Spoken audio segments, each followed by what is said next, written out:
The city was asleep beneath a pale winter sky. Its walls, scarred by centuries of conquest and prayer, stood quietly against the cool night air. Somewhere beyond those ancient stones, lamps still flickered inside homes, where families whispered evening prayers. Monks walked softly through narrow streets, merchants secured their wooden shutters, pilgrims rested their tired feet after long journeys. Jerusalem had seen armies arrive before, carrying banners, swords, and promises of holy victory. But this time, something extraordinary was about to happen.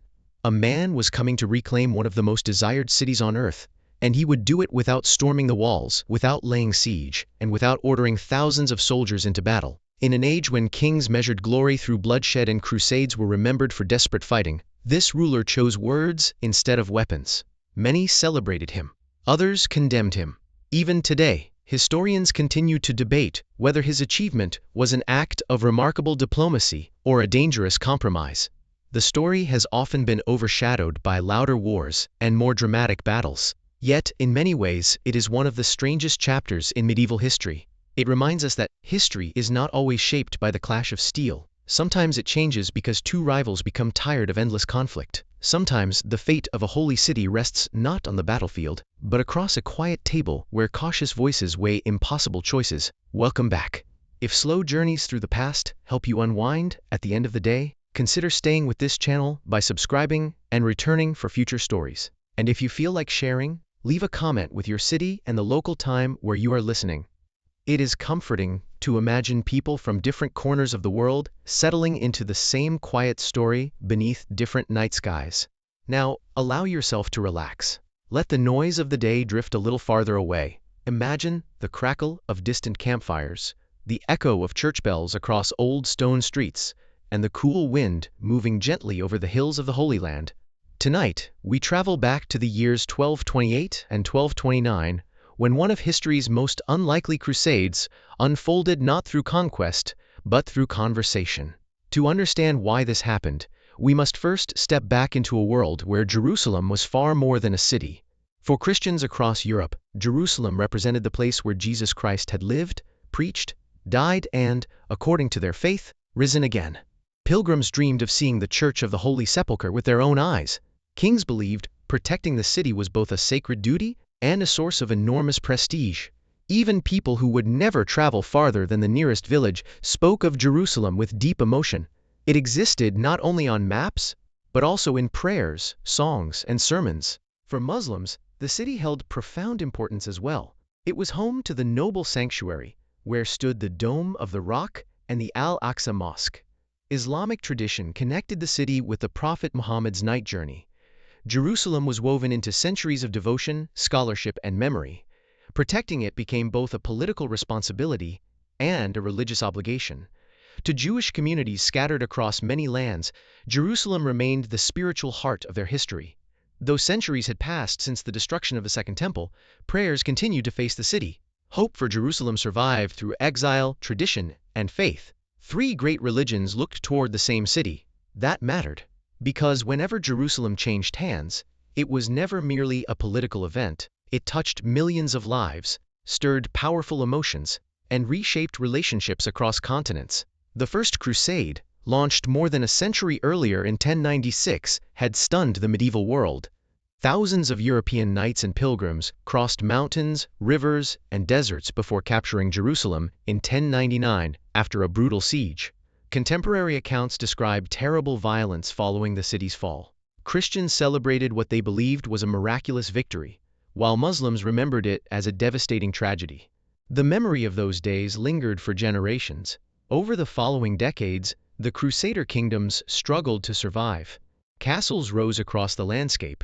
Military orders such as the Knights Templar and the Knights Hospitaller became famous for defending Christian territories. European nobles established courts that mixed Western customs with the realities of life in the Eastern Mediterranean. Yet beneath the appearance of stability lay constant uncertainty. The Crusader states depended heavily on reinforcements arriving from Europe. Supplies crossed dangerous seas. Political rivalries weakened cooperation. Local alliances shifted constantly. Muslim rulers were often divided among themselves, but those divisions would not last forever. Then came a leader whose name would become legendary. Salah ad-Din Yusuf ibn Ayyub. remembered in the West as Saladin, gradually united much of the Muslim world under his leadership. Unlike many earlier rulers, he understood that lasting success required more than military victories. He worked patiently to strengthen alliances, organize resources, and present himself as a defender of Islamic unity. In 1187, after the decisive Battle of Hattin, Saladin defeated the Crusader army and soon recaptured Jerusalem. The city surrendered after negotiations rather than suffering another catastrophic assault. Christian control over Jerusalem had lasted less than 90 years. The shock spread across Europe. Church bells rang in mourning. Popes called for new crusades. Kings prepared ambitious expeditions. The desire to recover Jerusalem became stronger than ever. Several major crusades followed. The Third Crusade brought famous figures like England's Richard the Lionheart into direct conflict with Saladin. Their campaigns became legendary, filled with dramatic battles and mutual respect between two celebrated leaders. Yet despite remarkable military achievements, Jerusalem remained outside Christian control. Richard came close, but ultimately recognized the enormous difficulties of capturing and holding the city. For many people, that failure felt incomplete. The dream remained alive. Years passed. Generations changed. Children grew into adults, hearing stories about heroes who had almost reached Jerusalem. But history rarely moves in straight lines. As the 13th century unfolded, the political landscape became even more complicated. The Fourth Crusade never reached Jerusalem at all. Instead, it diverted toward Constantinople, the magnificent capital of the Byzantine Empire. In 1204, Crusaders captured and looted one of Christianity's greatest cities, creating deep divisions between Eastern and Western Christians. Trust was shattered.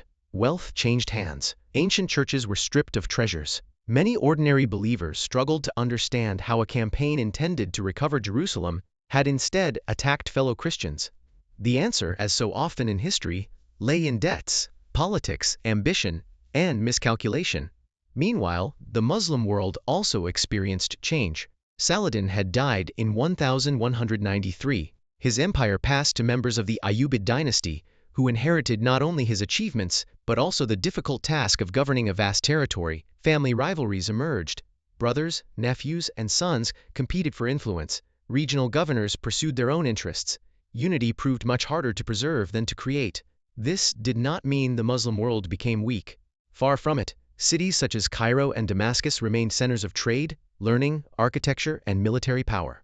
Markets overflowed with spices, textiles, glassware, and manuscripts. Scholars debated theology beneath shaded courtyards.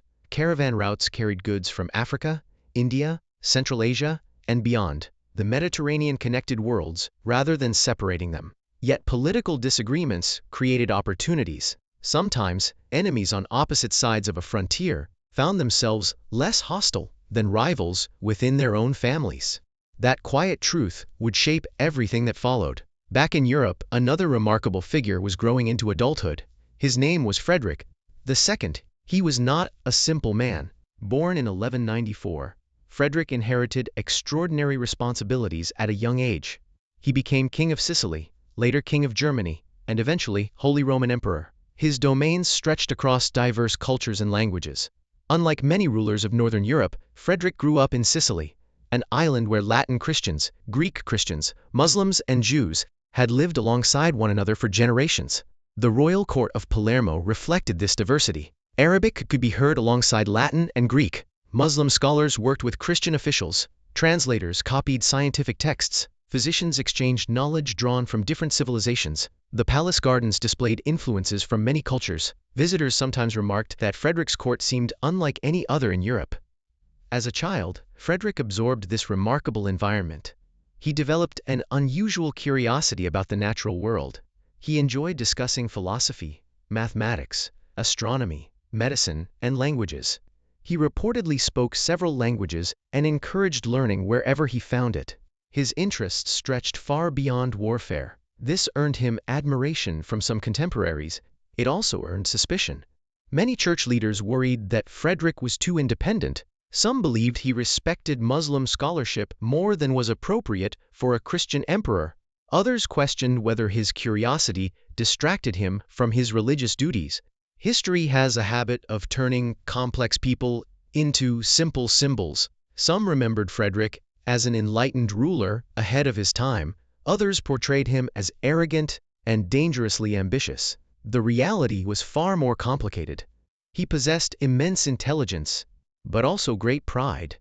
He could be charming and diplomatic, yet stubborn when challenged. He admired knowledge, but pursued power with determination. He inspired loyalty among many followers, while provoking fierce opposition among equally powerful enemies. These contradictions would soon place him at the center of one of medieval Europe's greatest political storms. Because Frederick had made a promise, he had vowed to lead a crusade to the Holy Land, and before long, that promise, and the repeated delays in fulfilling it, would bring him into direct conflict with the Pope himself. What began as a holy mission was slowly becoming something much larger, far more personal, and infinitely more unpredictable. And that is where our story truly begins. The promise seemed simple when it was first spoken. A Christian emperor would gather his armies, sail across the Mediterranean, and lead another great crusade to recover Jerusalem. Europe had heard such vows before, and many believed Frederick II would succeed where earlier kings had failed. He possessed immense wealth, vast territories, and a reputation for remarkable intelligence. If any ruler had the resources to launch a powerful expedition, it was surely the Holy Roman Emperor. Yet history has a curious way of delaying even the grandest ambitions. Years passed. The ships were not ready. Political unrest demanded attention. Rebellious nobles challenged imperial authority. Matters in Germany required careful negotiation, while Sicily faced its own administrative burdens. Every delay seemed understandable on its own. Together, they created growing frustration throughout Christendom. No one became more impatient than the Pope. During the Middle Ages, the relationship between emperor and pope was rarely peaceful. Both claimed to represent God's order on earth, yet they often disagree over where spiritual authority ended and political authority began. The Pope believed he possessed the right to guide Christian rulers. The emperor believed his crown came from God through a different path. The tension between these two powerful offices had shaped European history for generations. Frederick inherited that long tradition of rivalry. The papacy watched him carefully, partly because his lands surrounded much of central Italy. The papal states lay between Frederick's northern and southern territories, leaving many popes uneasy about becoming politically surrounded by one ambitious ruler. Trust was already fragile. The delayed crusade made it worse. Pope Honorius III urged Frederick repeatedly to fulfill his promise. The emperor continued to reassure him that preparations were underway. But years continued slipping quietly into history. Then, in 1227, events seemed finally to move forward. An enormous fleet gathered at the southern Italian port of Brindisi. Knights arrived, wearing chainmail that glittered beneath the Mediterranean sun. Horses were carefully loaded onto ships specially designed for long sea voyages. Priests offered blessings before departure. Merchants hurried to deliver barrels of grain, salted meat, fresh water, wine, arrows, rope, and timber. The harbor must have been alive with noise. Sailors shouted across crowded docks. Blacksmiths hammered iron fittings into place.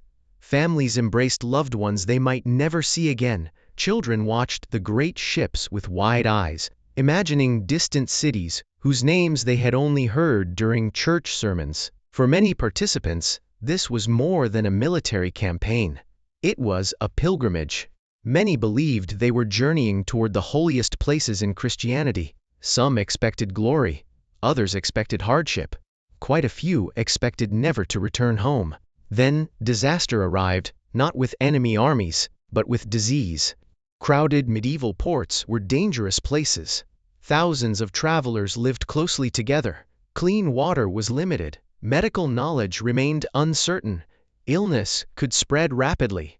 Before the crusading fleet had sailed far, sickness swept through the expedition. Men developed fevers. Some struggled to breathe. Others collapsed without warning. Among the dead was Louis IV, Landgrave of Thuringia, one of the expedition's respected leaders. Frederick himself became seriously ill. His advisors urged him to return to shore before his condition worsened. Reluctantly, he abandoned the voyage and sailed back to Italy. From a practical perspective, the decision made sense. A gravely ill commander could hardly lead a crusade across hostile lands. But politics rarely rewards practical explanations. News spread quickly through Europe. The emperor had turned back. His enemies whispered that he had invented his illness. His supporters insisted the sickness had been genuine. The truth is difficult to reconstruct with complete certainty. Contemporary accounts disagree, often reflecting political loyalties more than medical evidence. What seems likely is that Frederick really was ill, yet what mattered even more was what people believed. And Pope Gregory IX believed enough was enough. In September 1227, he took an extraordinary step. He excommunicated the Holy Roman Emperor. The announcement echoed across churches throughout Europe. Frederick II was now officially cut off from the sacraments of the Church. For a medieval ruler, this was not merely a personal embarrassment. It threatened the foundations of political legitimacy itself. Many people sincerely believed salvation depended upon remaining within the Church. An excommunicated emperor faced uncomfortable questions. Should Christian nobles obey him? Could bishops support him? Would soldiers willingly fight beneath a leader condemned by the Pope? The conflict suddenly became far larger than a delayed crusade. It became a struggle over authority itself. Frederick answered with remarkable confidence. He insisted that illness, not cowardice, had forced his return. He accused the Pope of acting unfairly and placing politics above justice. Letters traveled across Europe, carrying arguments from both sides. Kings, bishops, nobles, and scholars found themselves weighing competing claims. Ordinary people could only watch as two of the most powerful men in Europe drifted further apart. For a while, it appeared the crusade might never happen. But beneath the arguments, Frederick was still making preparations. He had no intention of abandoning Jerusalem forever. And perhaps because of his unusual upbringing, he was already imagining a path few others considered possible. Most crusading leaders measured success through military victory. Frederick thought differently. He understood that the Muslim world was not politically united. The Ayyubid dynasty founded by Saladin remained powerful, but family rivalries had become increasingly serious after the great sultan's death. Different branches of the dynasty controlled Egypt, Damascus, and other important regions. Sometimes these rulers cooperated. Sometimes they competed. Sometimes they feared each other more than they feared distant Christian kingdoms. This mattered because Frederick realized that diplomacy might achieve what armies could not. Across the Mediterranean, another remarkable leader faced difficult choices. His name was Al-Kamil. He ruled Egypt, the wealthiest and most powerful part of the Ayyubid realm. Cairo stood as one of the great cities of the medieval world. The Nile River carried grain through fertile fields that had supported civilizations for thousands of years. Bustling markets welcomed merchants from Africa, Arabia, Persia, and Europe. Skilled craftsmen produced textiles, glass, metalwork, and beautifully copied manuscripts. Al-Kamil inherited both opportunity and danger. Like Frederick, he governed a realm filled with competing interests. Like Frederick, he understood that victory often required patience rather than reckless courage. Years earlier, during the Fifth Crusade, Al-Kamil had experienced the terrible cost of prolonged war. The Crusaders had attacked Egypt itself, believing that conquering the Nile Delta would eventually force the return of Jerusalem. The fighting centered on the fortified city of Damietta. For months, armies endured exhausting conditions. The summer heat became almost unbearable. Mosquitoes filled marshlands beside the river. Disease spread through crowded camps. Supplies ran dangerously low. Soldiers on both sides buried friends and relatives beneath unfamiliar skies. At one point, Al-Kamil reportedly offered remarkably generous peace terms. According to several historical sources, he was willing to return Jerusalem in exchange for the Crusaders withdrawing from Egypt. Many modern readers find this surprising. Why would a Muslim ruler willingly surrender Jerusalem?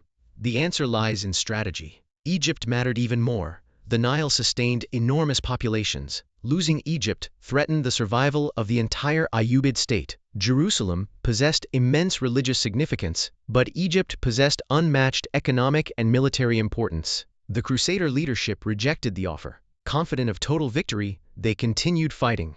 It proved to be a costly mistake. Floodwaters, difficult terrain, and determined resistance eventually trapped the Crusader army. Forced to surrender, they abandoned Damietta and withdrew in humiliation. The opportunity had disappeared.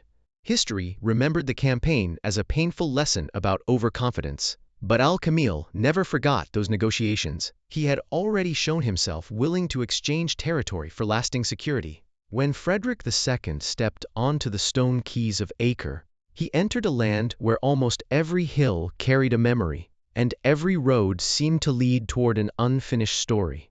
The sea behind him connected the Holy Land to Europe, but the landscape ahead belonged to a world far older than any Crusader kingdom. Olive groves stretched across gentle slopes. Dry grass bent beneath the autumn wind. Narrow roads wound through villages, where farmers continued harvesting crops, much as their grandparents had done. Church bells could sometimes be heard across the hills, while, not far away, the call to prayer drifted from Muslim towns. Life had not stopped because kings argued. Merchants still opened their shops each morning. Bakers lit their ovens before sunrise. Shepherds guided flocks across rocky hillsides. Children chased one another through dusty streets, often paying little attention to the banners carried by passing soldiers. For ordinary people, survival usually mattered more than politics. Yet politics had a habit of finding them anyway. The Crusader states that remained along the Mediterranean coast were no longer the confident kingdoms established after the First Crusade. They had become smaller, more vulnerable, and increasingly divided. Powerful noble families competed with one another. Military orders such as the Knights Templar and the Knights Hospitaller possessed enormous influence, sometimes acting almost like independent states. Italian merchant republics, including Venice, Genoa, and Pisa, pursued commercial interests that did not always match military priorities. Everyone claimed to be working for the same cause. In reality, each group had its own ambitions. Frederick quickly discovered that recovering Jerusalem would require navigating not only Muslim diplomacy, but also Christian disagreements. Some local barons welcomed him as the emperor, whose arrival had been promised for years. Others remained cautious. His excommunication could not simply be ignored. Many church officials refused to celebrate Mass in his presence. Certain bishops avoided public meetings with him altogether. Even among those who respected his authority, there lingered an uncomfortable question. Could a man condemned by the Pope truly lead a holy crusade? Frederick seemed remarkably calm. Perhaps he had expected this reception.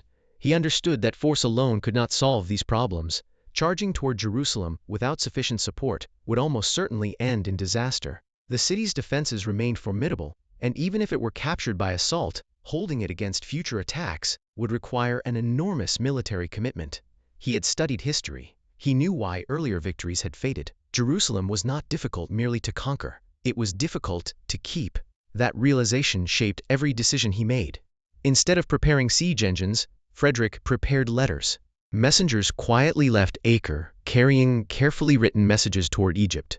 Their destination was the court of Sultan Al-Kamil. The correspondence between the two rulers has fascinated historians for centuries. Although not every letter has survived, contemporary accounts describe an exchange that was strikingly different from the usual language of crusades. Rather than insults, there were compliments. Rather than threats, there were proposals. Rather than demanding unconditional surrender, both men explored possibilities that many of their followers would have considered unimaginable. Frederick addressed Al-Kamil with respect. The Sultan responded in kind. Their relationship was helped by something unusual for the age: mutual curiosity. Frederick admired learning wherever he found it.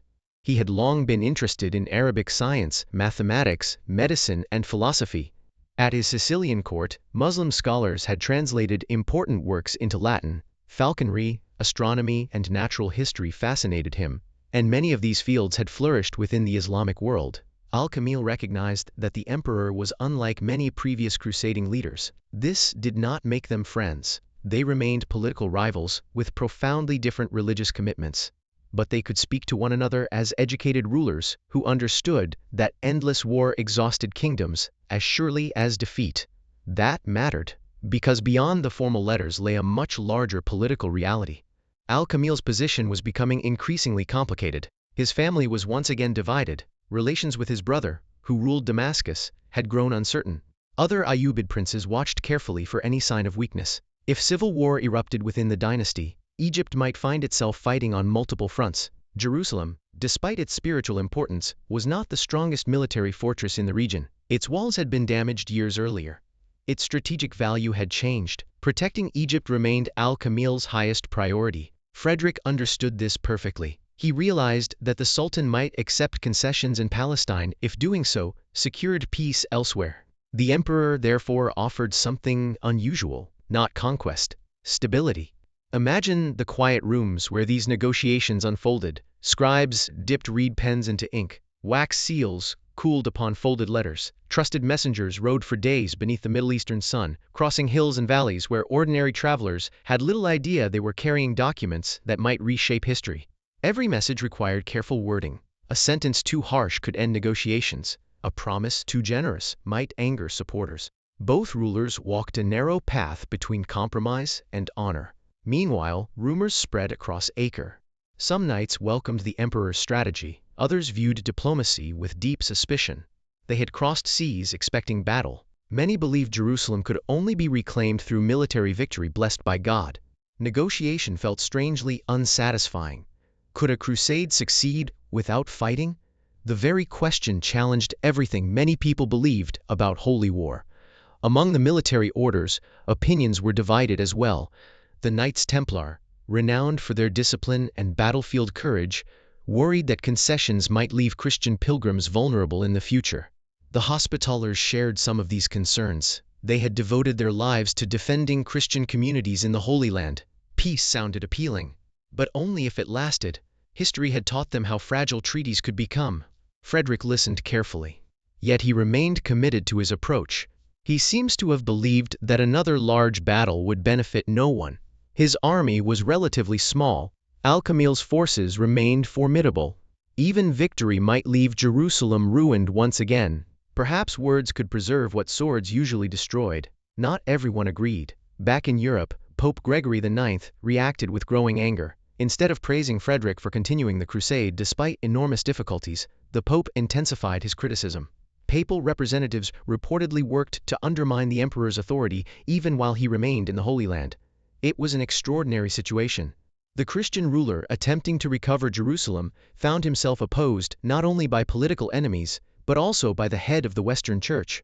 Some medieval observers scarcely knew whom they were supposed to support, the emperor or the Pope. The conflict between the two men had become almost as important as the crusade itself. Yet beyond these disputes, negotiations continued. Weeks became months. Nothing happened quickly, and perhaps that was precisely why they worked. Diplomacy rarely produces dramatic moments. It advances through patience, through silence, through waiting. Occasionally, frustration threatened to overwhelm both sides. Advisors argued, rumors spread. Some believed the talks had already failed. Others insisted a breakthrough was close. The truth shifted from week to week. Then, slowly, the outlines of an agreement began to emerge. Al-Kamil would transfer Jerusalem to Christian control. But there were conditions, important conditions. The great Islamic holy sites on the Temple Mount, including the Dome of the Rock and Al-Aqsa Mosque, would remain under Muslim authority and administration. Muslim residents would continue to worship there freely. Christian pilgrims would once again gain access to the Church of the Holy Sepulchre and other sacred places throughout much of the city. A truce would accompany the arrangement, giving both sides valuable time to address other challenges. To modern readers, such a compromise may sound practical. In the 13th century, it was astonishing. Neither side received everything it wanted. Both sides sacrificed something. That was precisely why agreement became possible. Still, enormous risks remained. Would Christian nobles accept the terms? Would Muslim scholars approve? Would soldiers who had prepared for war understand why peace had suddenly replaced battle? No treaty exists in isolation. It must survive the opinions of those expected to live under it. As news of the proposed settlement spread, reactions became increasingly emotional. Some Christians rejoiced. After all, Jerusalem, the dream of generations, would once again welcome Christian pilgrims. Others were deeply disappointed. They believed the city should have been won by decisive victory, not careful negotiation. Among Muslims, similar disagreements appeared. Many respected Al-Kamil's judgment. Others viewed any surrender of Jerusalem, however limited, as painful and unnecessary.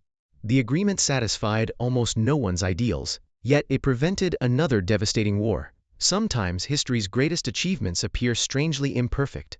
That is because they are created by imperfect people facing impossible choices. Neither Frederick nor Al-Kamil could see the future. Neither knew how later generations would judge them.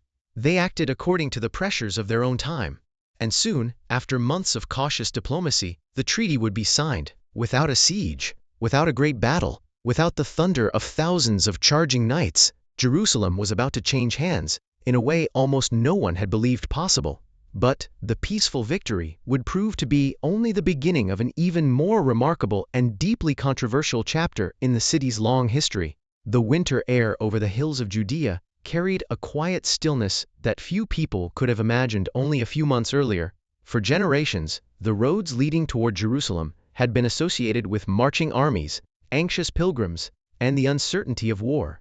Travelers often wondered which banner would be flying above the city by the time they arrived. Kings had dreamed of entering its gates in triumph. Soldiers had imagined glorious victories. Priests had prayed for miracles. Instead, history chose something quieter.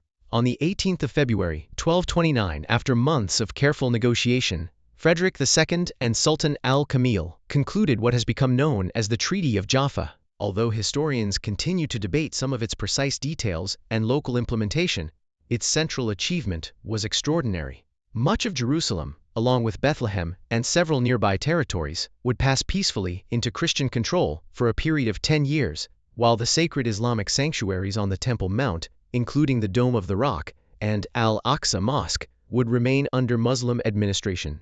Frederick II and Al-Kamil had accomplished what generations of crusaders had failed to achieve through war. The news spread slowly across the eastern Mediterranean. Messengers rode from city to city. Letters crossed the sea toward Europe. Merchants carried rumors into crowded marketplaces. Monks copied reports into manuscripts. Some listeners refused to believe what they had heard. Jerusalem returned without a battle? It sounded almost impossible. Yet it was true.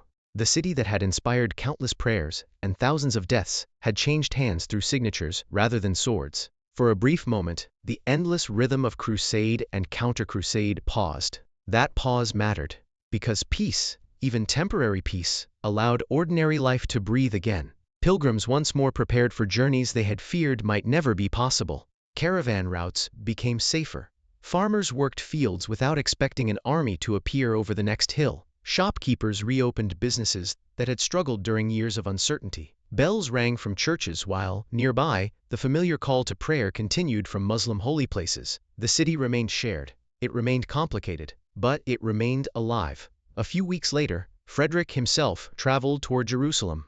Imagine the journey. The emperor rode across landscapes that countless pilgrims had described in letters and songs. Olive trees twisted beside ancient roads. Cool morning mist rested in the valleys. Before disappearing beneath the warming sun, stone villages appeared on distant hillsides, their pale walls blending almost naturally into the landscape. There were no great armies surrounding him. No siege towers, no burning camps stretching across the horizon. Instead, there was an almost surprising calm. When Frederick entered Jerusalem, he did so not as a conquering general returning from a victorious battle, but as a ruler, stepping into a city whose gates had opened through negotiation. It was one of the most unusual entrances in medieval history. Yet even this remarkable moment carried unexpected tension. Because although Frederick had recovered Jerusalem, he remained excommunicated. The church had not lifted its punishment. The Pope still regarded him as a ruler acting outside proper religious authority. This created an extraordinary contradiction. The man who had regained Christianity's holiest city could not fully participate in the religious ceremonies many expected. According to contemporary accounts, senior church officials refused to conduct a traditional coronation ceremony for him in Jerusalem. So, Frederick acted alone. Inside the Church of the Holy Sepulchre, one of Christianity's most sacred sites, he is said to have placed the crown upon his own head. It was a quiet gesture, but politically, it echoed across Europe. Supporters saw confidence. Critics saw arrogance. Some viewed it as necessary because no bishop was willing to crown him. Others believed it violated sacred tradition. History rarely offers moments that everyone interprets the same way. This was certainly not one of them. The ceremony itself appears to have been restrained rather than magnificent. There was no enormous celebration resembling the grand coronations of Europe. Instead, there was a sense that everyone understood how fragile the situation remained. Outside the churches, Muslim guards continued protecting the Haram al-Sharif. Christian pilgrims visited their holy places. Jewish communities also continued to maintain their ancient connection with the city. Jerusalem had not become simple, it had become carefully balanced. That balance depended almost entirely on trust. And trust, as history often reminds us, can be difficult to preserve. Frederick seems to have understood this. Several surviving accounts describe him issuing instructions intended to respect the treaty's delicate arrangements. Whether every order was perfectly followed is impossible to know, but the general picture suggests that he recognized the importance of avoiding unnecessary provocation. Victory, in his mind, would mean little if peace immediately collapsed. Meanwhile, far from Jerusalem, reactions grew stronger. In Europe, many ordinary Christians celebrated. For decades, Jerusalem had remained beyond Christian control. Now, pilgrims could once again walk the streets associated with the life of Jesus Christ. Churches organized Thanksgiving prayers. Chroniclers recorded the astonishing achievement. Families who had lost relatives during earlier crusades wondered whether, at last, some purpose had emerged from generations of sacrifice. But celebration was far from universal. Pope Gregory IX refused to praise Frederick's success. Instead, he continued attacking the emperor politically. To Gregory, recovering Jerusalem did not erase Frederick's disobedience. In fact, the emperor's independent success may even have strengthened papal fears about his growing influence. If an excommunicated ruler could reclaim Jerusalem without papal approval, what did that mean for the Pope's authority over crusades? It was an uncomfortable question, one without an easy answer. The dispute between emperor and pope became even more bitter. Letters accusing one another of pride, ambition, and injustice circulated widely. The spiritual victory many Christians had hoped would unite Europe instead deepened existing political divisions. And, in the Muslim world, the treaty also sparked criticism. Many scholars and religious leaders respected Al-Kamil's intelligence and recognized the pressures he faced. They understood the dangers posed by rival Ayyubid princes. They appreciated the value of securing Egypt during a time of political uncertainty. Yet for others, surrendering Jerusalem even partially and temporarily was painful. The city held immense religious significance. Some believed no political advantage justified such concessions. Family rivalries within the Ayyubid dynasty intensified these criticisms. Opponents could now question Al-Kamil's judgment. Had he protected Egypt wisely? Or had he given away something that should never have been negotiated? Reasonable people reached different conclusions. They still do today. Historians generally agree that both Frederick and Al-Kamil acted pragmatically. Neither appears to have believed that endless warfare served their long-term interests. Both faced internal political pressures, more dangerous than many external enemies. Both recognized that compromise, however unpopular, might preserve lives. Yet compromise rarely satisfies passionate supporters. It often leaves everyone feeling they have surrendered too much. Perhaps that is why peaceful victories are sometimes remembered less vividly than violent ones. Battles create dramatic stories, negotiations create complicated ones. And complicated stories demand patience. As spring approached in 1229, pilgrims slowly returned to Jerusalem. Some had dreamed of this journey since childhood. Imagine one elderly traveler who had spent decades hearing sermons about the holy city, never expecting to see it with his own eyes. Now he climbed the familiar hills. He entered through gates that had not been broken down. He prayed inside churches that had not been destroyed during another siege. He walked streets where merchants bargained, children laughed, and craftsmen continued shaping wood and stone, much as they always had. History often remembers kings, yet moments like these belonged just as much to ordinary people. For them, the treaty was not simply a diplomatic document. It was the difference between making a pilgrimage or remaining at home. Still, beneath this fragile peace, deeper tensions continued quietly growing. The treaty had an end date. 10 years would pass quickly. Political alliances could change overnight. New rulers might reject old agreements. No one in Jerusalem could be certain that the calm surrounding them would last. And beneath that uncertainty, another question lingered. For a little while, it seemed as though the impossible had become ordinary. The roads leading toward Jerusalem remained open. Pilgrims crossed the hills without hearing the distant thunder of siege engines. Merchants resumed familiar trading routes. Letters traveled between cities carrying news, not of battles won or kingdoms lost, but of markets reopening, monasteries welcoming visitors again, and families finally making journeys that war had delayed for years. Peace had not erased fear, but it had given people something they had almost forgotten: time. time to rebuild damaged homes, time to repair churches and mosques, time to harvest crops instead of abandoning fields, time to believe, however cautiously, that another future might be possible. Yet beneath that calm, history was already preparing another turn, because treaties are not living beings. They cannot defend themselves. They survive only as long as the people who signed them, or those who inherit them, continue believing they are worth keeping. That was the hidden weakness of the Sixth Crusade. Its greatest strength had been the wisdom of two rulers willing to compromise. Its greatest weakness was that many of their followers had never wanted compromise in the first place. Frederick II soon prepared to leave the Holy Land. His time in Jerusalem had been surprisingly short. Unlike many crusading heroes celebrated in medieval legends, he did not remain to govern the city for years or lead new campaigns across Palestine. His political struggles in Europe demanded his return. News arriving from Italy warned that Pope Gregory IX had taken advantage of the emperor's absence. Papal forces had entered parts of southern Italy, hoping to weaken Frederick's authority while he remained overseas. The conflict that had followed him to the Holy Land was now waiting for him back home. Reluctantly, he boarded his ships once again. As the coastline slowly disappeared behind him, he left Jerusalem in Christian hands. But he also left behind a settlement that depended on delicate political balance. Back in Europe, Frederick moved quickly. He gathered loyal forces, negotiated with opponents, and gradually regained control over territories threatened during his absence. Eventually, after lengthy discussions, the emperor and the pope reached a temporary reconciliation. In 1230, the Treaty of San Germano brought an end to their immediate conflict, and Frederick's excommunication was lifted.